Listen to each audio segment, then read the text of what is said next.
네, 여러분 안녕하세요. 뉴스입니다.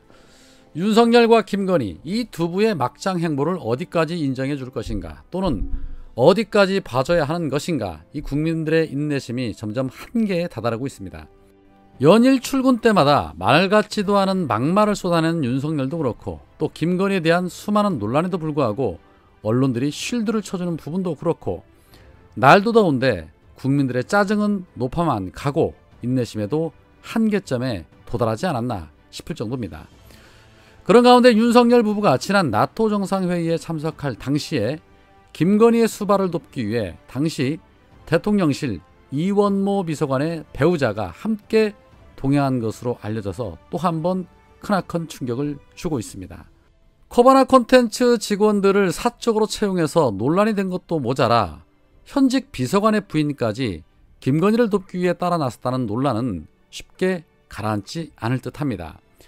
공식 직책도 없는 기업인 출신인 신모 씨가 윤석열 부부와 함께 대통령 전용기 등을 이용하고 또 물밑에서 지원했다는 것은 적절성 여부도 문제지만, 공적 업무를 보는 곳에 이렇듯 사적인 인물들이 자꾸 등장하는 것, 결국에는 자신들의 권력을 이용해서 이들에게 어떤 특혜를 주려는 것 아니냐는 의혹에서 벗어날 수도 없을 것입니다.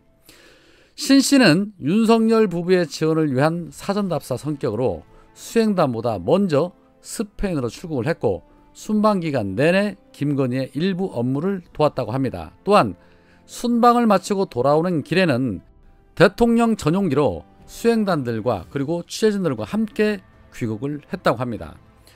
검사 출신인 이원모 비서관의 아내인 신 씨는 유명 한방의료재단 이사장의 차녀이고, 지난 대선 때에도 윤석열과 김건희를 물밑에서 조력을 했었다고 합니다. 이 신 씨의 동행을 두고 김건희가 사적인 인연을 기초로 한 비공식 채널의 조력을 여전히 받고 있는 것 아니냐는 지적이 나올 수밖에 없습니다. 이에 대통령실은 대통령실 체제가 정비되기 전 신 씨가 조력을 했을 수는 있으나 실제로 부속실에서 근무한 적이 없다라고 말을 했고, 입장문을 통해서는 신 씨는 오랜 해외 체류 경험과 국제행사 기획 역량을 바탕으로 이번 순방기간 각종 행사 기획 등을 지원했다. 하지만 불필요한 논란을 없애기 위해서 별도의 보수를 받지는 않았다. 민간인 자원봉사자도 순방에 필요할 경우에는 기타 수행원 자격으로 순방에 참여할 수 있다. 신 씨는 기타 수행원 신분으로 모든 행정적 절차를 적법하게 거쳤다. 출장에 필수적인 항공편, 숙소를 지원하기는 했지만 수행원 신분인 데다 별도의 보수를 받지 않은 만큼 특혜나 이해 충돌의 여지가 전혀 없음을 분명하게 밝힌다라고 입을 털었습니다. 만약에 말입니다, 김정숙 여사에게 이런 비선이 있었다면 지금 기레기들과 국임당 뭐라고 떠들었을까요? 순순히 대통령실의 입장만 전달하기에 바빴을까요? 아마 그 신 씨에 대해서 사돈의 팔촌까지 탈탈 털었을 것입니다. 이게 바로 문재인 정부 때와 윤석열 정부 때의 확연한 차이입니다.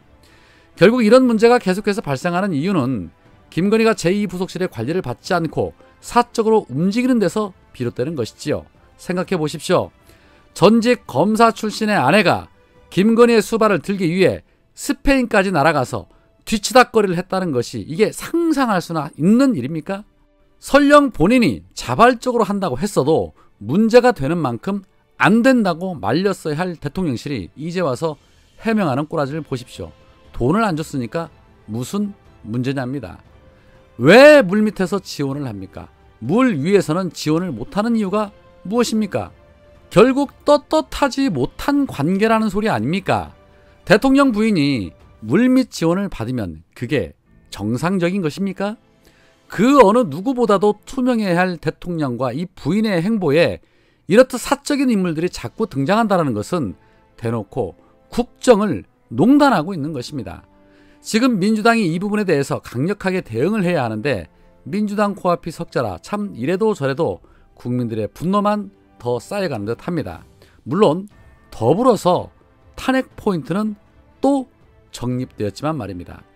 어떻게 된 게 어느 것 하나 상식적이고 공정한 것이 하나도 없습니다. 안 그렇습니까?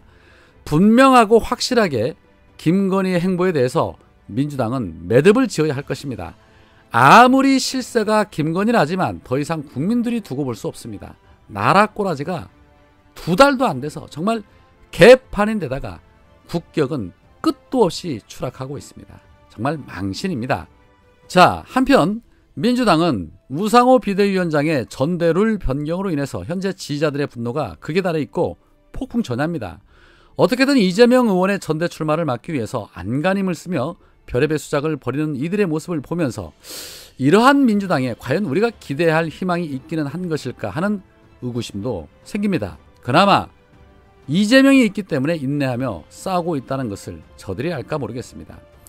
여튼 오늘 당무회의에서 전대룰에 대한 최종 결론을 지을 것으로 알려졌는데 언제까지 이렇듯 하나에서 10까지 우리 시민들이 직접 나서야만 하는 것인지 참 답답하게 그지없습니다. 중요한 것은 과연 이들과 전당대회 이후에 같이 갈 수 있을까입니다. 아마도 쉽게 가라앉을 것 같지는 않을 것으로 판단이 되는데, 그런데 이번 전당대회를 통해 우리가 잘 몰랐던 숨어있는 수박들의 모습이 수면 위로 떠오르면서 확실하게 구분 지을 수 있는 부분에 대해서는 차라리 잘된 것이다 라고도 생각이 됩니다. 그런 가운데 당대표에 출마 선언을 했던 강병원 의원이 또다시 이재명 의원을 견제하면서 전대 룰과 관련해서 이런 말을 했습니다. 예비 경선 컷오프에 대해서는 중앙위원 100%로 하는 것이 맞다고 생각한다 라고 입을 털었습니다. 역시나 기대를 쳐버리지 않습니다. 또한 전대룰 개정으로 당내 의원 모임인 철험회 의원들의 최고위원 진입이 어려워지는 거 아니냐라는 질문에 전당대회 룰이 철험회의 진입을 막거나 원활하게 하기 위해 하는 것은 아니라고 생각을 한다. 영남이나 호남이나 지역의 대표 일꾼들이 지도부에 들어오는 것이 지금까지 별로 없었다는 문제의식 속에서 결정된 것 같다라고 말했습니다. 이들이 이렇게 말하는 것을 보면 철험회 의원들의 최고의 진입을 막기 위한 꼼수라고도 생각이 됩니다. 강병원 의원은 철험에 대해서 이렇게 말했습니다. 검찰개혁을 위해서 뭉친 개파다. 지금 철험에 대해서 많은 국민들이 우려하는 것은 철험회가 지난 2년 동안 해왔던 정치 활동에 대해서 뭔가 문제 제기를 하는 것이 아닌가 싶다. 대표적으로 철험회가 주도했던 검수완박 입법 같은 경우에는 당내 의원총회에서도 많은 우려가 있었음에도 불구하고 철험회에서 주도적으로 해서 처리했던 부분도 없지 않아 있다. 한동훈 장관 청문회를 봤을 때 철험회 출신 의원들이 보여준 청문회 과정에서의 모습은 굉장히 실망스러웠고 한동훈을 대선 후보로 키워주는 어리석은 과정이 있지 않았었냐라며 철험회를 비판을 했습니다. 그렇습니다. 민주당 내 수박들은 철험회 때문에 민주당이 선거에서 패했다고 판단하고 있는 것입니다. 지들이 엄중엄중하면서 검찰개혁과 언론개혁을 못해서 이 지경이 되었다고 생각은 추호도 안 하고 있는 것입니다. 그렇기 때문에 저들이 개혁 성향인 이재명 의원과 철험회 소속 의원들의 최고위원 진입을 막기 위해서 이 난리를 피우고 있는 것입니다.